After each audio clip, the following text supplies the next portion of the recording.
Peter Shefki, député de la circonscription de Vaudreuil-Soulanges, bonjour. Bonjour, bonne année. Bien, merci. On peut encore dire. De nous accueillir dans votre bureau. Toujours un plaisir, Chantal. Aujourd'hui, on va prendre un beau 15 minutes pour discuter du bilan 2024 là, du député de la région. Puis qu'est-ce qui s'en vient, hein? Une année coriace 2024, mais 2025 s'annonce... Oui. Oui. Des grands défis? On verra. Avec l'arrivée de Donald Trump, on va voir qu'est-ce que ça va faire, puis qu'est-ce que ça fait pour nous ici au Canada. On verra. Effectivement, ça cause de l'insécurité. Vous le sentez sur le terrain. Mais c'est sûr. Puis je reçois encore déjà des courriels, des appels concernant Donald Trump. Donc on verra qu'est-ce que ça va faire pour le Canada. Puis je pense qu'une grande partie du job du député, c'est de gérer des crises. Il y avait les inondations en 2017-2019. Il y avait l'arrivée de Donald Trump en 2016. Il y avait le COVID. L'année passée, c'était vraiment de gérer l'impact de la pandémie COVID-19. On parle de l'inflation, le coût de la vie. Donc, pour moi, c'était vraiment de travailler au Parlement et ici dans le comté pour mettre en place des solutions pour aider des familles, des aînés et des jeunes à joindre les deux bouts. C'était vraiment le job numéro 1 pour moi l'année passée. La bonne nouvelle est qu'on a été capable de le faire. L'inflation, à la fin de l'année, était à 1,8 %. C'est ça qu'on voulait, en bas de 2 %. Et ça permettait la Banque du Canada à réduire les taux d'intérêt à 3,25 %. Donc, on a terminé à une bonne place, puis j'ai hâte de continuer ce travail en 2025. On a quand même senti un impact dans Vaudreuil-Soulanges. Comment le député peut aider sa région dans ce genre de problématique? Mais tu as 100% raison. On a vu une augmentation du nombre de familles qui utilisaient les banques alimentaires. Ça me fait peur, puis c'est triste. C'était comme à travers le pays, c'était comme ça aux États-Unis, en Europe. Le job pour nous, en tant que député, en tant que gouvernement du Canada, c'est de mettre en place des investissements pour aider les banques alimentaires à travers le Canada. C'est ça qu'on a fait. C'est aussi partager le message avec nos citoyens, les 140 000 qui habitent dans le comté de Vaudreuil-Soulanges, les différentes banques alimentaires qui existent et les services qu'ils offrent. Donc, c'est ça qu'on a fait. J'ai fait des capsules de vidéos pour vraiment introduire et montrer les 5 ou 6 qui existent dans notre coin, sont là pour les aider. L'accès à des logements abordables, l'accès à du logement, oui. C'est une problématique. Comment le député peut aider dans ce secteur? Mais c'est de travailler avec les maires et mairesses, de voir où est-ce qu'on peut mettre en place des logements abordables, qu'est-ce qu'ils ont besoin, qu'on parle de l'argent, des subventions, des prêts, etc. Et dans les derniers 3 ans, on était capable d'aller chercher plus de 30 millions de dollars au fédéral pour aider avec 2 ou 3 projets dans le coin. Et on a d'autres projets qu'on travaille sur présentement et j'espère que cette année, ils vont se réaliser. OK, on a des projets précis. Il y a le projet tout près. Il y a un projet ici, proche d'ici sur Harwood, à Vaudreuil-Dorion, plus de 30 millions en prêt. Il y avait un projet à Hudson, 4 millions de dollars. Il y avait un projet à Saint-Lazare avec la mairesse Geneviève Lachance, où on a investi pour rénover un endroit logement abordable qui avait besoin parce que ça faisait des décennies. C'est ça qu'on cherche, c'est ça qu'on veut faire, puis on travaille très bien ici dans le coin et j'ai hâte de continuer ce travail en 2025.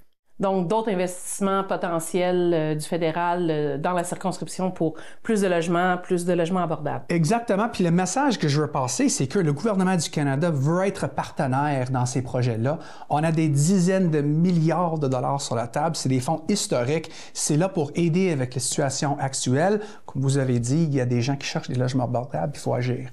Nos aînés qui ont aussi la vie dure dans la région, oui. Vous travaillez beaucoup avec plusieurs organismes qui soutiennent les aînés. Qu'est-ce que vous avez fait en 2024 pour améliorer la situation? Il y avait plusieurs choses. Premièrement, on a lancé un programme il y a plusieurs années, le Fonds pour l'accessibilité. Il faut parler de l'accessibilité. Il y a des endroits, que ce soit les églises, les centres communautaires, ne sont pas faits pour les aînés. Il y a une misère à utiliser ces endroits-là. Donc, on a des centaines de millions de dollars par année en place pour les aider. À chaque année, j'étais à peu près 200 ou 300 000 pour notre communauté de Vaudreuil-Soulanges. Donc, j'invite les groupes communautaires, les villes à remplir les formulaires. L'argent est là pour les aider. Puis, l'année passée, on était capable de mettre en place des projets très intéressants. Deuxième chose, soins dentaires. C'est un projet qu'on a lancé il y a 2 ans pour les aînés avec des revenus plus faibles de 90 000 $. Et aussi, l'année passée, on a mis en place ce programme pour les jeunes en bas de 18 ans. Jusqu'à maintenant, on a à peu près 8 000 membres de notre communauté qui ont eu accès à soins dentaires plusieurs d'entre eux pour la première fois. Donc, ça fonctionne très bien. 2025, il faut ouvrir à tous les citoyens de Vaudreuil-Soulanges en bas de, mais entre 18 et 65 ans avec un revenu moins de 90 000 $. Beaucoup de travail. On travaille aussi à Ottawa. Vous êtes président pour le comité de transport, infrastructure et collectivité. Oui. Est-ce que vous pouvez nous expliquer un peu votre rôle dans ce comité? Le rôle, c'est d'étudier des projets de loi qui sortent du Parlement. Notre job, c'est de les vérifier, de trouver des façons d'améliorer ces projets de loi-là, mais aussi, c'est d'étudier des projets qui peuvent changer les vies des Canadiens et Canadiennes. Je vous donne un exemple, le train à haute fréquence qu'on veut mettre en place. On a investi, on a mis de l'avant 12 milliards de dollars pour avoir un train de haute fréquence de Québec à Toronto. Donc, on parle de 2/3 de la population du Canada, pour lui donner une autre option, de dire, regarde, vous pouvez prendre le train, puis ça va être la même vitesse que de prendre l'avion, par exemple. Donc, on a fait l'étude sur ça, puis on a appris plusieurs choses. C'est pas facile dans un pays comme le Canada, avec moins 30, avec les montagnes, etc. Mais il y a des façons, donc, on peut le faire. Puis on avait des témoins de Angleterre, de France, d'Allemagne qui ont venu nous partager leurs expériences pour nous permettre d'aller de l'avant avec ce projet de loi. Donc, on verra qu'est-ce que ça va donner en 2025, mais j'ai eu du fun avec ce projet-là. Oui, puis réussir à communiquer ou collaborer avec nos transports ferroviaires au Canada. Exactement. Puis qu'est-ce que ça va dire pour nous ici dans Vaudreuil-Soulanges? Est-ce qu'il va y avoir un station pour cette très haute fréquence? On verra. C'est pas déterminé encore, mais je pousse fort. Parlant de transport ferroviaire, un investissement, une collaboration avec le fédéral à Saint-Lazare, un mur de protection, est-ce que vous pouvez m'en parler? Où est-ce qu'on est rendu dans ce projet? Mais ça fait depuis 2016-2017 qu'on travaille sur ce dossier-là. Je parle, moi, et la ville de Saint-Lazare. Ils voulaient avoir une clôture de 2 km pour protéger les citoyens, etc. Mais il faut travailler avec CN, avec CP et la ville, et le gouvernement du Québec et le gouvernement du Canada. Donc, ça a pris plusieurs années, mais finalement, on était capable d'aller chercher de l'argent pour le faire. Et là, on a 2 km de clôture en place. Donc, c'est une bonne nouvelle pour les citoyens de Saint-Lazare. Un autre dossier qui, je sais, vous tient à cœur, c'est tout ce qui concerne l'environnement. Oui, mais comme vous savez, c'est un enjeu très important pour moi. C'est ce que je faisais avant que j'ai rentré en politique. Mais j'étais capable de travailler avec la ville de Notre-Dame-de-l'Île-Perrot, la mairesse Dany Deschaines et Nature Action Canada pour protéger un autre 11 hectares de terrain de forêt pour les générations futures. Donc ça s'ajoute sur les 325 hectares de forêt qu'on a protégés sur le Mont Rigaud. Le but pour moi, là, c'est de laisser un héritage pour les futures générations, de dire, quand je regarde le temps que j'ai passé en tant que député, qu'est-ce que j'ai fait? Moi, je voulais vraiment dire à mes enfants, quand j'étais là, j'étais capable de protéger les forêts, les endroits verts pour vous et les prochaines générations. Qu'est-ce que vous dites protéger? C'est-à-dire qu'on ne peut pas construire les maisons. C'est là pour faire, pour passer le temps en famille, pour laisser ça là pour nettoyer l'air qu'on respire. C'est important, ça. Donc, c'est un héritage positif que je laisse pour la communauté de Vaudreuil-Soulanges et j'ai vraiment aimé la façon dont Notre-Dame-de-l'Île-Perrot et Action Nature Canada ont travaillé sur ce dossier-là. Je les remercie. On a toujours notre comité jeunesse. Oui. Il fonctionne bien? Très, très bien. J'ai 20 à 30 membres qui viennent à chaque rencontre. On parle des différents enjeux qui sont importants pour eux.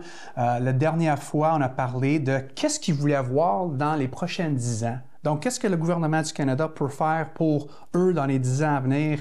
On a eu une discussion formidable, puis j'invite les jeunes qui veulent faire partie de la Conseil jeunesse de m'écrire et de venir nous voir une fois par 3 mois pour passer 3 heures avec moi pour parler des enjeux qui sont importants pour eux.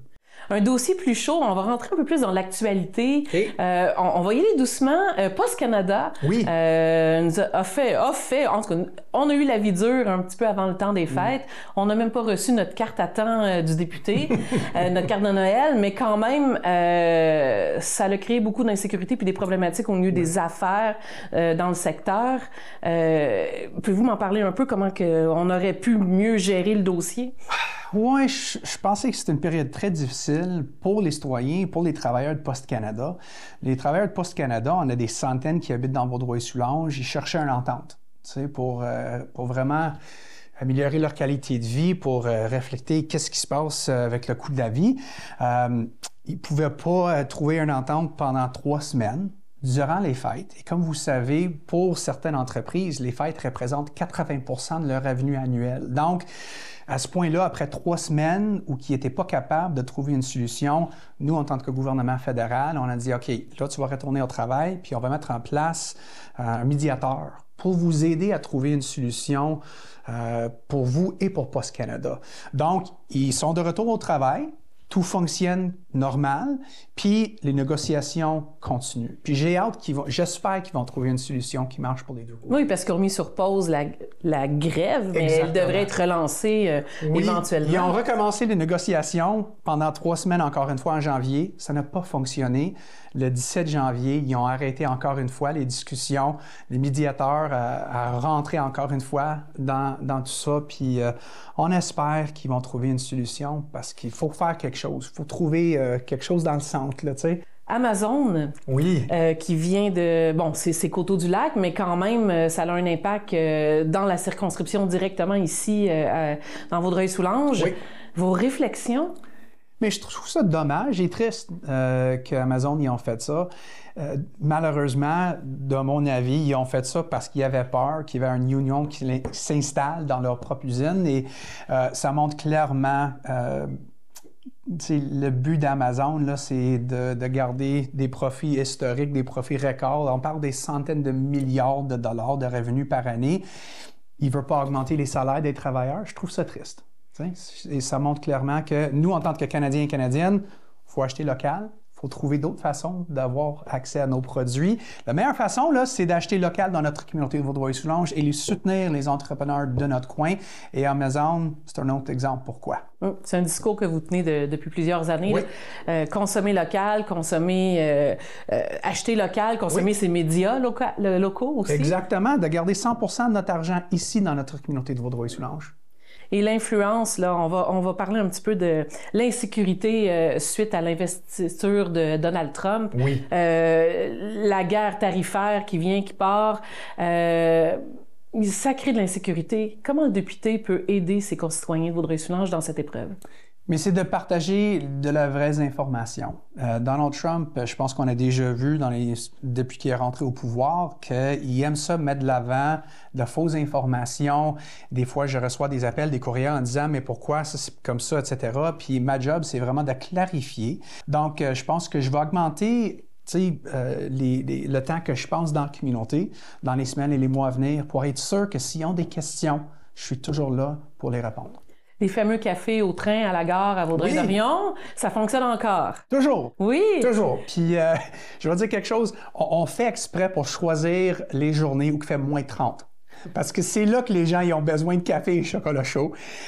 Puis là, il prend le temps. Là, il arrive 15 minutes avant le train. Il va dire hey, « Monsieur Chiquet, j'ai une question pour toi. » Donc, ma job, là, c'est de me présenter où ils sont et de ne pas dire « Si tu as besoin de me voir, viens à mon bureau. » Les gens, ils n'ont pas de temps pour ça. Donc, c'est très populaire. C'est pratique.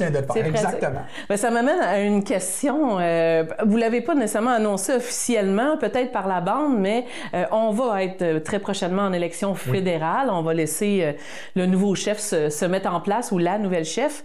Est-ce que Peter Chefki se relance dans la course? Je suis fier d'annoncer que oui, je me présente encore une fois dans les élections fédérales. Je pense que j'ai beaucoup plus à offrir à notre communauté de Vaudreuil-Soulanges. J'ai encore beaucoup d'énergie. J'ai de l'amour pour notre communauté de Vaudreuil-Soulanges et j'espère que ça se voit dans le travail que je fais. Puis je veux continuer. Oui. Qu'est-ce que vous pouvez apporter de plus avec un nouveau mandat comme ça? Mais je pense que, premièrement, j'ai montré clairement que je suis toujours là pour gérer les crises. Quand les communautés ont besoin de leurs députés, là, moi et mon équipe, on est là. Je veux continuer à protéger la nature dans notre communauté. Il y a toujours du travail à faire sur ça, comme vous savez. Il y a beaucoup de pression sur les forêts qui existent, donc je vais continuer ce travail-là. Et je veux toujours trouver des façons d'améliorer les qualités de vie des citoyens et citoyennes de notre communauté. C'est ça que je veux faire. Et j'espère que dans les élections, ils vont me donner la chance de continuer de le faire pendant 4 ans de plus. Merci beaucoup pour cette entrevue. Je vous souhaite bonne chance pour la suite. Merci beaucoup. Merci.